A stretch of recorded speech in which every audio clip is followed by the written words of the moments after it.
জাতীয় নিরাপত্তার জন্য যদি কাউকে আটক করা হয় সেটাকে নাকি গুম বলা যাবে। যিনি স্বরাষ্ট্রমন্ত্রী আছেন জনাব সালাউদ্দিন আহমেদ, তিনি নিজেও একজন গুমের ভিকটিম।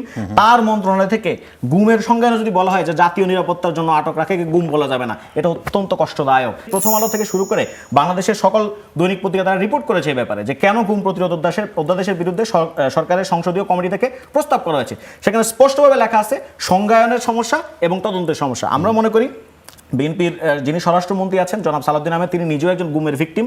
তার মন্ত্রণালয় থেকে গুমের সংজ্ঞানে যদি বলা হয় যে জাতীয় নিরাপত্তার জন্য আটক রাখে গুম বলা যাবে না, এটা অত্যন্ত কষ্টদায়ক। কারণ যখন আমি ড্যাম শিওর সালাউদ্দিন আহমেদ সাহেব সহ যখন বিএনপির লোকজন গুম হয়েছে তখনকার সরকারও কিন্তু এই জিনিসটাকে সামনে নিয়ে এসেছে। কারণ সরকার যখন গুম করে তখন এই জিনিসটাই কিন্তু সামনে দেখাইতো, জাতীয় নিরাপত্তার জন্য হুমকি, সার্বভৌমত্বের জন্য হুমকি, নিরাপত্তার জন্য হুমকি, এগুলো দেখিয়ে কিন্তু গুম করে। আর আজকে সেখান থেকেই তাদের সেই সংসদীয় কমিটি থেকেই বলা হচ্ছে যে জাতীয় নিরাপত্তার জন্য যদি কাউকে আটক করা হয় সেটাকে নাকি গুম বলা যাবে না।